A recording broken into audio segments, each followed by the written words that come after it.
Bienvenidos. Visitantes nocturnos, les saluda el guardián del videoclub. Esta noche tenemos 4 nuevas historias, cargadas de misterio y terror. Comencemos. La procesión de gatos. Jorge llegó a Arequipa buscando una tregua. La capital lo había devorado con su ritmo frenético, y la promesa de una oficina en una ciudad donde el tiempo parecía detenido en el siglo XVIII era el bálsamo que sus nervios necesitaban. Sin embargo, al cruzar el umbral de la casona en el barrio de Yanaguara, comprendió que el silencio de la ciudad blanca no era una ausencia de ruido, sino una presencia que observaba. La casona estaba construida íntegramente de sillar, esa piedra volcánica blanca que parece absorber la luz del día para devolverla en un resplandor fantasmal durante la noche. Doña Matilde, la propietaria, y su hija Juliana lo recibieron con una amabilidad que rozaba lo coreográfico. Sus manos, pequeñas y nudosas, estaban siempre manchadas de un polvo grisáceo que Jorge confundió con ceniza o cal de construcción. «Los gatos cuidan esta casa, joven Jorge», le dijo doña Matilde mientras subían la escalera de caracol, cuya madera se quejaba bajo cada paso. «No los espante. Ellos saben quién debe estar aquí y quién ya ha cumplido su tiempo». El cuarto de la tercera planta era amplio y frío. Desde la ventana, Jorge tenía una vista privilegiada de un callejón empedrado tan estrecho que parecía una herida abierta entre los muros de sillar. Aquella primera noche, el sueño lo venció pronto, pero fue un descanso interrumpido por una vibración que no provenía del exterior, sino de las propias paredes. La segunda noche, el fenómeno se volvió audible. A la medianoche exacta, un coro de sonidos comenzó a filtrarse por las rendijas de la ventana. No eran los maullidos estridentes de animales en celo o en disputa territorial. Era un sonido modulado, una sucesión de frecuencias rítmicas que ascendían y descendían como una letanía fúnebre, similar a las que Jorge había escuchado en los entierros de su infancia. Se levantó y apoyó la oreja contra el sillar. El sonido parecía nacer del interior de la piedra. Eran susurros, siseos coordinados que se entrelazaban hasta formar una masa sonora que helaba el aire de la habitación. Intentó encender la luz, pero la bombilla emitió un destello amarillento y murió, dejándolo en una penumbra plateada por la luna. Se asomó a la ventana. El callejón estaba desierto, pero el aire había cambiado. Olía a tierra húmeda, a arcilla recién extraída de la ribera de un río. Los gatos estaban allí, ocultos en las sombras de los aleros, con los ojos brillando como brasas que se niegan a extinguirse. La tercera noche marcó el quiebre de la realidad. Jorge no había podido dormir, consumido por una ansiedad que lo hacía tiritar pese a las pesadas mantas de lana de alpaca. Cuando el reloj de la catedral, a lo lejos, dio las 12 campanadas, se apostó tras las cortinas. Entonces comenzó el movimiento. Una fila de gatos, negros como el azabache y grises como el humo, avanzaba con solemnidad casi militar. No emitían sonido alguno al caminar sobre el empedrado. Lo que lo dejó paralizado fue lo que portaban sobre sus lomos. Cada felino llevaba, con un equilibrio imposible, una pequeña figura de arcilla. Eran muñecos toscos, pero dotados de una expresividad aterradora. Vio desfilar figuras de hombres con sombrero, mujeres envueltas en mantos y niños de rostros difuminados. Al final de la fila, un gato de gran tamaño transportaba una estatuilla que le robó el aliento. Era doña Matilde. La figura de barro reproducía cada arruga, el chal tejido que siempre llevaba sobre los hombros y aquella sonrisa enigmática con la que lo había recibido. La estatuilla parecía emitir un tenue fulgor ceniciento. En un espasmo de terror, Jorge retrocedió. Su codo golpeó una maceta de greda sobre el alféizar. El objeto cayó al vacío. El impacto contra las piedras del callejón fue seco y definitivo. La cerámica al romperse resonó como un disparo en la noche. Los gatos no huyeron, se disolvieron en las sombras con fluidez líquida. En el centro del callejón, la estatuilla de doña Matilde yacía destrozada, reducida a fragmentos y polvo gris.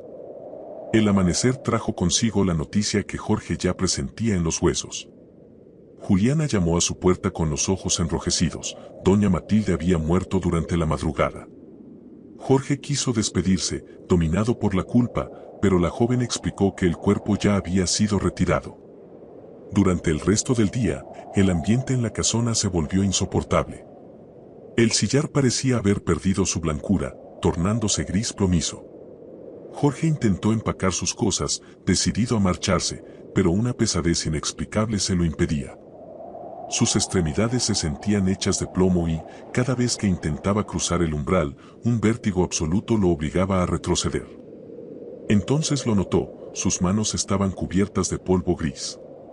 Al lavárselas, el agua no arrastraba la suciedad, el polvo parecía brotar de sus propios poros. La noche cayó con celeridad antinatural. Se encerró en su habitación y empujó un pesado armario contra la puerta. Permaneció sentado en la cama, mirando la ventana. El frío se filtraba por los muros, un frío que olía a tumba abierta. A la medianoche, los maullidos regresaron. Pero ya no eran letanías, eran sonidos de júbilo macabro, una celebración de bienvenida. Movido por una fuerza que anulaba su voluntad, se arrastró hasta la ventana. La procesión era más larga que la noche anterior. Al menos un centenar de gatos cubría el empedrado de extremo a extremo. Al frente caminaba un gato blanco inmaculado, portando una nueva estatuilla. Jorge se vio a sí mismo. La figura de arcilla tenía su rostro, su cabello revuelto y su expresión de pánico absoluto. Estaba húmeda, fresca, como si el barro acabara de moldearse. El gato blanco se detuvo bajo su ventana y alzó la mirada. Tras él, todos los demás gatos detuvieron su marcha y giraron la cabeza en perfecta sincronía. Miles de ojos amarillos se clavaron en los suyos. Sintió que su piel comenzaba a endurecerse. Intentó gritar, pero de su garganta solo brotó un sonido seco, como el roce de piedras. Sus articulaciones se volvieron rígidas y el color abandonó sus manos, adoptando el blanco ceniciento del sillar. A la mañana siguiente, Juliana abrió la puerta. Encontró a Jorge tendido en el suelo. No gritó. No se sorprendió. Sonrió. Detrás de ella apareció una figura encorvada. Era doña Matilde. Se acercó al cuerpo inmóvil, lo observó con detenimiento y murmuró: «Está hecho. Los dioses han recibido su ofrenda». La venganza del Silbón. La escuela rural de Santa Rosalía no era más que una estructura de concreto, sitiada por un océano de caña de azúcar. Diana, la maestra, contemplaba el paisaje desde la ventana del salón, sintiendo que el calor de la tarde se adhería a su piel como una capa de aceite. En el rincón más alejado del aula, Mario permanecía sentado con la espalda rígidamente recta. Era un niño pequeño para sus 10 años, con ojos que parecían haber visto demasiados inviernos. Sus compañeros, liderados por un muchacho corpulento llamado Julián, no perdían oportunidad para atormentarlo.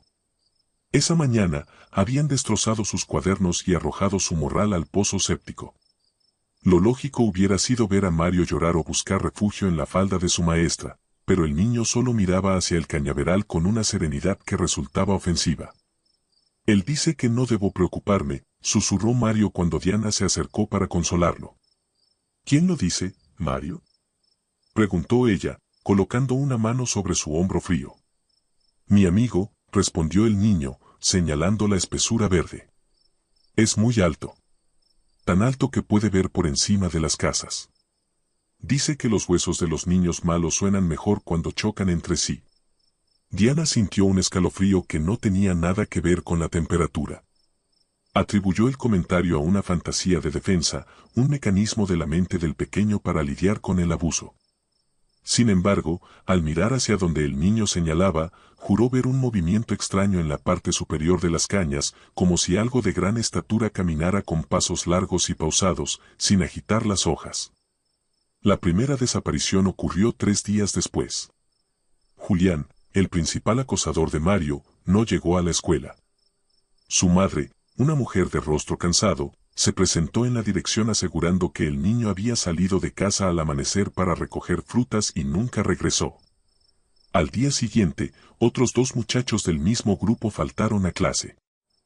El pueblo de Santa Rosalía se sumergió en una paranoia silenciosa. La policía local registró los alrededores, pero el cañaveral era un laberinto infinito que devoraba cualquier rastro humano. No había huellas, ni jirones de ropa, ni gritos de auxilio. Solo un silencio denso que parecía presionar los oídos de los habitantes. Diana notó que Mario estaba cambiando. Su piel se volvía más pálida y sus dedos siempre estaban manchados de una sustancia blanca y fina, similar al polvo de tiza, pero con un olor orgánico que recordaba a los cementerios antiguos. El niño pasaba los recreos sentado en el límite de la plantación, tarareando una melodía ascendente de 7 notas. Era una escala musical perfecta, ejecutada con una precisión que ningún niño de su edad debería poseer. Esa noche, Diana visitó a su abuela, Mercedes. La anciana vivía en una casa de bahareque en las afueras del pueblo, rodeada de cruces de palma bendita y frascos de aceites esenciales. Mercedes escuchó el relato de su nieta sin interrumpir, con los ojos cerrados y las manos entrelazadas sobre su regazo. El Silbón no es un cuento para asustar borrachos, Diana, dijo la anciana con una voz que parecía provenir del fondo de una cueva. Es una entidad de equilibrio. Se dice que mide 3 metros, lo justo para que su cabeza quede oculta en la neblina y sus pies sientan el dolor de la tierra. Pero él no elige a sus víctimas al azar. Él busca el rencor. Mercedes explicó que la criatura cargaba un saco de yute donde guardaba los restos de aquellos que habían cometido actos de crueldad. Lo más inquietante era que, de vez en cuando, el espectro encontraba a un inocente tan herido que lo convertía en su mensajero. Si Mario está hablando con él, ya no es un niño, advirtió la abuela. Es un cebo. El Silbón usa su dolor para atraer a los que merecen ser recolectados. Y ten cuidado, porque cuando el silbido suena lejos, es porque ya está observándote desde la ventana. Diana regresó a la escuela al día siguiente con el corazón lleno de plomo. Al entrar al salón, encontró a Mario solo, dibujando en la pizarra. El dibujo representaba a un hombre extremadamente delgado, con piernas largas como troncos y un sombrero de paja que llegaba hasta el techo. Al hombro, la figura cargaba un saco que parecía gotear un líquido oscuro. Maestra, hoy será el episodio final, dijo Mario sin darse la vuelta. Julián y los otros ya están en el saco, pero el hombre alto dice que todavía queda un espacio para alguien que no ha cumplido con su deber. Mario, tenemos que irnos de aquí. Vamos a casa de mi abuela, suplicó Diana, acercándose al niño. En ese momento, el sol empezó a ocultarse, tiñendo el cañaveral de un rojo sangriento. De pronto, un silbido empezó a resonar en el aula. Era una melodía débil, casi imperceptible, que parecía provenir de las colinas lejanas. Siguiendo la lógica de la leyenda, Diana comprendió que la entidad estaba dentro de la escuela. Un crujido de madera seca provino del techo. Las láminas de zinc crujieron bajo un peso distribuido de forma extraña. Diana levantó la vista y vio cómo el techo se hundía ligeramente bajo la presión de unas extremidades largas. Por la puerta trasera de la escuela, una sombra empezó a proyectarse sobre el suelo de cemento. Era una sombra que se extendía 3 metros hacia el interior, terminando en la silueta de un sombrero de ala ancha. La criatura entró. No necesitó agacharse demasiado, pues su cuerpo era flexible y se contorsionaba como el de una serpiente. Medía más de 3 metros, una estatura que le permitía tocar el techo con la coronilla mientras sus pies, descalzos y con uñas largas como garras, se apoyaban firmemente en el suelo. Llevaba un saco de yute que emitía un sonido constante de piezas de calcio chocando entre sí. Mario se acercó al espectro y abrazó una de sus piernas delgadas. El Silbón no emitió palabra alguna, pero el aire en el salón se volvió tan frío que el aliento de Diana empezó a condensarse. Diana retrocedió hasta quedar acorralada contra el escritorio. La criatura levantó su mano, una extremidad de dedos infinitos, y señaló hacia la maestra. Mario miró a Diana con una mezcla de tristeza y triunfo. Él quiere saber por qué no hiciste nada, dijo el niño.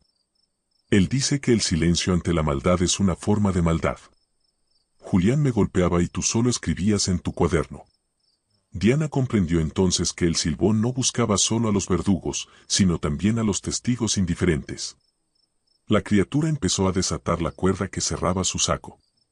El silbido cambió de tono, volviéndose agudo y potente, llenando cada rincón del aula hasta que los cristales de las ventanas se rajaron. Con una velocidad que desafiaba su tamaño, el Silbón se inclinó sobre Diana. Su rostro, oculto bajo la sombra del sombrero, revelaba solo 2 puntos de luz amarillenta donde deberían estar los ojos. El olor a tierra húmeda y a muerte la envolvió por completo. Sin embargo, antes de que el espectro pudiera cerrarle el paso, Diana recordó las palabras de su abuela. Buscó en su bolso un pequeño crucifijo de madera de cedro, pero Mario se lo arrebató con un movimiento rápido. No sirve, dijo el niño. A él no le importan las cruces. A él le importan los hechos. El silbón tomó a Diana por los hombros. Sus dedos eran fríos como el hielo del páramo. La levantó con una facilidad asombrosa, dejando sus pies colgando en el aire. Diana cerró los ojos, esperando sentir el impacto de los huesos de Julián contra su rostro al ser introducida en el saco. Pero el ataque no llegó. El silbón giró la cabeza hacia la ventana. Otros niños, los sobrevivientes de la clase, habían regresado a la escuela movidos por una curiosidad mórbida. Estaban allí, observando desde el patio. Entre ellos estaba el hermano menor de Julián, sosteniendo una piedra en la mano, listo para lanzarla contra Mario. La criatura soltó a Diana con desdén.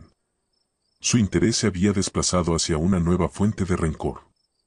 El espectro se deslizó hacia afuera de la escuela con movimientos elásticos, desapareciendo entre las cañas. Diana se quedó en el suelo, jadeando, mientras Mario se alejaba siguiendo los pasos de su protector. El niño no volvió a mirar atrás. Se internó en el cañaveral, su pequeña figura siendo escoltada por la sombra de 3 metros que se alzaba por encima de la vegetación. A la mañana siguiente, la escuela amaneció desierta. No había señales de lucha, solo el saco de Mario, cuidadosamente doblado sobre su pupitre. Al abrirlo, Diana no encontró cuadernos ni lápices, sino una meticulosa colección de pequeñas vértebras, alineadas por tamaño con perturbadora precisión. En la pizarra, escrito con tiza y trazo tembloroso, se leía, «Él no olvida». Diana, horrorizada y temiendo por su propia vida, no tuvo más alternativa que abandonar el pueblo ese mismo día, pero la pesadilla no terminó con su huida. Años después, ya instalada en la ciudad, Diana aún se despierta invariablemente a las 3 de la madrugada, sobresaltada por un silbido casi imperceptible que se desliza desde el pasillo de su apartamento. A veces, al asomarse por la ventana del edificio, jura distinguir una figura desmesuradamente alta, imposible de confundir con algo humano. En el fondo sabe que, en algún rincón de los llanos, Mario continúa siendo el alumno predilecto de un maestro que no imparte lecciones con libros, sino con el seco entrechocar de los huesos de sus víctimas dentro de un saco. El puntero de la ouija. Daphne siempre había creído que las casas tenían alma, pero como arquitecta, su definición de alma se limitaba a la solidez de los muros y la elegancia de sus acabados. Cuando adquirió la propiedad en las afueras de la ciudad, una mansión de estilo colonial que parecía hundirse bajo el peso de su propia historia, lo vio como el proyecto que definiría su carrera. La construcción era un laberinto de pasillos estrechos y techos que desafiaban la gravedad, envuelta en una vegetación que intentaba reclamar para sí la piedra y el ladrillo. Durante la primera semana de restauración, los obreros se toparon con algo que no figuraba en ninguno de los planos originales. Al levantar el suelo podrido del sótano para tratar las humedades, descubrieron que la base de la casa no era de piedra bruta, sino de un roble oscuro, casi negro, que había resistido el paso de los siglos sin una sola marca de degradación. En la madera, talladas con una precisión que rozaba lo obsesivo, se extendían las letras del alfabeto formando un círculo perfecto de 12 metros de diámetro. «Es una excentricidad», le dijo Daphne al jefe de obra, intentando ocultar el temblor de sus manos mientras recorría con la yema de los dedos el surco de la letra A. El hombre, un veterano que lo había visto de todo, se negó a trabajar en el sótano a partir de ese día. Alegó que el aire en esa sala circular se sentía demasiado denso, como si cada vez que alguien caminaba sobre las letras, el resto de la casa vibrara en una frecuencia imperceptible. Daphne, armada con su pragmatismo académico, decidió que se encargaría ella misma de supervisar esa zona.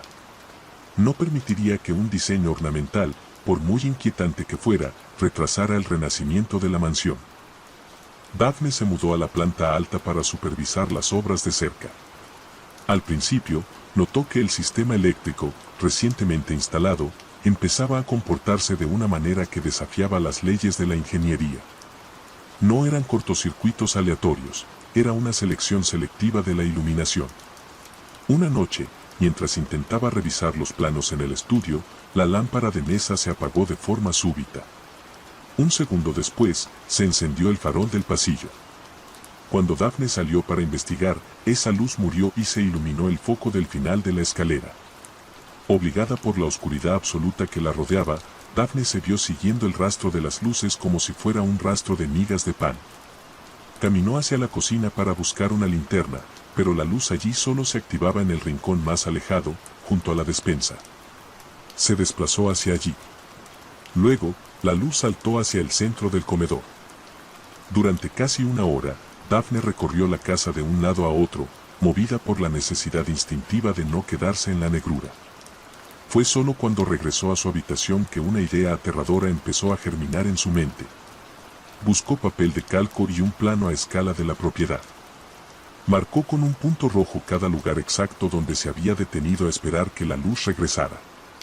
Al superponer ese papel sobre el diseño circular del sótano, sus ojos se abrieron con una mezcla de asombro y pánico. Sus pies, al moverse por las plantas superiores, habían estado marcando coordenadas. La secuencia de sus paradas, proyectada sobre el alfabeto del sótano, deletreaba una palabra clara y concisa: ayuda. Daphne intentó convencerse de que era una coincidencia estadística, un capricho de su mente cansada buscando patrones donde solo había fallos técnicos. Sin embargo, la casa no le permitió mantener esa ilusión por mucho tiempo. La temperatura empezó a descender de forma drástica en sectores específicos de las habitaciones. No era un frío ambiental, sino una barrera gélida que resultaba físicamente dolorosa de atravesar. Si quería mantenerse caliente, debía desplazarse hacia los puntos de calor que la casa generaba. Al hacerlo, se convertía de nuevo en el puntero de un tablero invisible. Esa tarde, el aire de la sala principal se volvió insoportable, excepto en 3 puntos específicos. Daphne, casi como en un trance, se movió hacia ellos. Al proyectar sus posiciones, leyó: «Está aquí». «¿Quién está aquí?», preguntó al vacío, su voz quebrándose en el silencio de la mansión. La respuesta no vino a través del sonido, sino del movimiento. De la penumbra del pasillo emergió una figura que desafiaba toda proporción humana. Era más una figura traslúcida que a momentos dejaba ver su delgadez extrema. No tenía rostro, solo una superficie de piel tersa y pálida que reflejaba la tenue luz de la luna. Sus extremidades eran largas y terminaban en dedos que recordaban a las raíces de los árboles. La criatura no la atacó. Simplemente se quedó parada en un extremo del salón, forzándola con su presencia a moverse hacia el lado opuesto. Daphne comprendió con un horror absoluto que aquel ser debía ser el guardián del tablero, el encargado de asegurarse de que ella no abandonara su posición como herramienta de comunicación. Bajo la presión de la presencia de 3 metros y el juego de luces y sombras, Daphne pasó los siguientes días en un estado de agotamiento extremo. La casa ya no solo deletreaba palabras sueltas, estaba narrando una historia. A través de sus propios movimientos forzados, Daphne descubrió que la mansión había sido construida sobre un terreno de sacrificio. Los cimientos no solo sostenían las paredes, sino que servían para canalizar una voz que llevaba siglos silenciada. Cada vez que ella caminaba hacia la letra M, sentía un dolor punzante en el pecho. Al pisar la letra O, escuchaba un lamento que parecía brotar de las tuberías. La casa le reveló, letra a letra, que bajo el suelo del comedor, exactamente en la coordenada que correspondía a la palabra secreto, existía un espacio hueco que no figuraba en las mediciones. Armada con un mazo de construcción y movida por una compulsión que ya no era suya, Daphne empezó a golpear el suelo. El oscuro ser la observaba desde las sombras, asintiendo con un movimiento lento de su cuello alargado. Tras horas de esfuerzo, la madera cedió, revelando una pequeña cámara oculta. Dentro no había tesoros ni documentos. Había una colección de dientes, cabellos y huesos humanos de distintos tamaños, dispuestos de tal manera que formaban una versión pequeña y macabra de la propia casa. Esas piezas, al parecer, habían sido integradas en la estructura para que la mansión pudiera cobrar vida. Daphne comprendió entonces que la casa estaba incompleta. El tablero del sótano exigía un puntero permanente, alguien cuya energía vital alimentara el mecanismo de forma incesante. La presencia se aproximó a ella, extendiendo los brazos con una torsión antinatural, como si las articulaciones obedecieran a otra lógica. La arquitecta intentó correr hacia la puerta principal, pero la casa respondió con una violencia tectónica. El piso de madera crujió bajo sus pies y los muebles se deslizaron por sí solos para sellar cualquier salida. Las luces comenzaron a parpadear con un frenesí casi insoportable.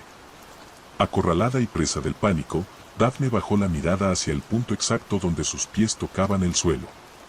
Sintió cómo, lentamente, sus extremidades, y luego todo su cuerpo, se volvían madera, como si la casa reclamara posesión no solo de su carne, sino también de su alma.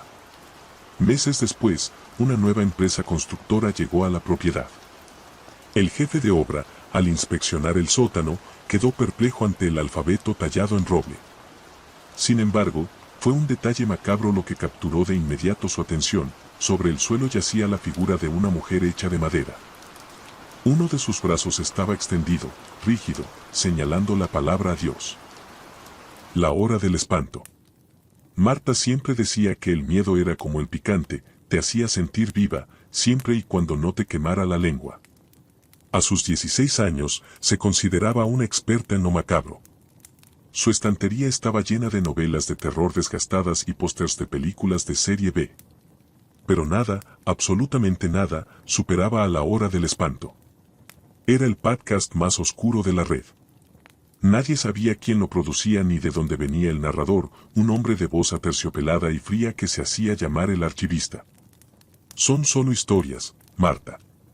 Deja de asustarte a ti misma, le decía su madre cada noche antes de dormir. Pero la joven no podía evitarlo. Eran las 11:58 de la noche. Se acomodó en su cama, ajustó sus auriculares inalámbricos de última generación y esperó. El silencio de su habitación era absoluto, roto solo por el suave zumbido del aire acondicionado. A las 12 en punto, el familiar sonido de una campana fúnebre resonó en sus oídos. Bienvenidos a La Hora del Espanto, susurró el archivista. Esta noche, la historia es tan real que podrías tocarla. Pero cuidado, a veces la historia también quiere tocarte a ti. Marta sintió un escalofrío delicioso recorrer su espalda. No sabía que esa sería la última vez que disfrutaría de esa sensación. El episodio de esa noche se titulaba La habitación del eco. El archivista empezó a describir a una chica que, al igual que Marta, escuchaba un podcast a solas. La joven estaba sentada en su cama, con las sábanas de flores azules rodeándola, decía la voz. Marta frunció el ceño. Sus sábanas eran, efectivamente, de flores azules. Vaya coincidencia, pensó, aunque un nudo pequeño se formó en su estómago. De pronto, un crujido rompió el silencio del pasillo, narró el archivista. Un sonido idéntico provino de fuera de su habitación. Marta se quedó helada. El suelo de madera de su casa solía crujir por el cambio de temperatura, pero ese ruido había sido demasiado rítmico. Como un paso. Ella contuvo el aliento, continuó la voz, mientras una mano invisible rozaba el pomo de su puerta. Marta miró fijamente el pomo de bronce de su habitación. La luz de la luna que entraba por la ventana lo hacía brillar con un tono inquietante. El pomo no se movió, pero ella pudo jurar que escuchó el roce inconfundible de dedos que provenían del otro lado de la puerta. Es solo sugestión, susurró para sí misma. Pero su propia voz sonó extraña, como si no le perteneciera. Marta intentó apagar el reproductor, dijo el archivista con una risita gélida. Pero descubrió que algunas historias no tienen botón de pausa. El corazón de Marta martilleó contra sus costillas. Ella no había tocado el móvil, pero el narrador acababa de usar su nombre. Su nombre real. Desesperada, presionó el botón de apagado de sus auriculares. Nada. Desbloqueó su teléfono y deslizó el dedo frenéticamente para cerrar la aplicación. La pantalla estaba congelada en una imagen, una ilustración de ella misma, sentada en su cama, con una expresión de puro terror. Ella arrojó el teléfono al suelo, continuó la voz. Marta lanzó el aparato contra la alfombra. El teléfono se estrelló, pero la voz no se detuvo. Lo peor fue que ya no provenía de los auriculares. La voz del archivista ahora resonaba dentro de su cabeza, vibrando en sus huesos. Presa del pánico, Marta corrió hacia la puerta. Ignoró las sombras que se alargaban en las paredes y salió al pasillo, buscando a sus padres. Marta saltó de la cama. Sus piernas se sentían como gelatina. Corrió al cuarto de sus padres y abrió la puerta de un golpe. «Mamá. Papá», gritó. Pero la habitación estaba vacía. No solo vacía de personas, estaba vacía de todo. No había cama, ni armarios, ni ventanas. Solo una negrura infinita que parecía absorber la luz del pasillo. Marta retrocedió, tropezando con la pared. La voz en su mente se volvió más fuerte, más burlona. El mundo que conocía se estaba desmoronando, lentamente, inevitable. Corrió hacia la puerta principal de la casa. Necesitaba salir, sentir el aire frío, ver las luces de la calle. Al abrir la puerta principal, soltó un grito que se ahogó en su garganta. El vecindario que ella conocía como la palma de su mano, había desaparecido. En su lugar frente a ella se extendía un desierto gris y árido que vibraba. Al fijar la vista, Marta se dio cuenta de que el suelo y el cielo estaban hechos de millones de puntos blancos y negros que saltaban frenéticamente. Estática. Era como estar dentro de un televisor antiguo sin señal. Miró hacia atrás. Su casa estaba desapareciendo. Las paredes se volvían transparentes y se desintegraban en una lluvia de ceniza digital. De la bruma de estática empezaron a emerger figuras. Eran altas, con forma humana, pero carecían de rostros o ropa. Eran siluetas de pura energía, zumbando en una frecuencia que le ponía los pelos de punta. Se acercaban a ella con movimientos espasmódicos, silenciosos y macabros. Esto no es real. Es un sueño. Despierta, despierta. Se dijo la joven a sí misma, cerrando los ojos con todas sus fuerzas. De pronto, el zumbido cesó. Marta sintió el tacto suave de su almohada. Abrió los ojos de golpe y se sentó en la cama, jadeando. La luz del sol naciente entraba tímidamente por las cortinas. Estaba en su habitación. Sus sábanas de flores estaban ahí. Su teléfono descansaba en la alfombra, intacto. Una pesadilla, susurró, limpiándose el sudor de la frente. Solo fue una horrible pesadilla. Se quitó los auriculares, que aún colgaban de su cuello, y con un impulso de rabia y asco, los arrojó al cubo de la basura. Necesitaba salir de esa habitación. Necesitaba ver gente, realidad, normalidad. Se vistió rápidamente y salió de casa.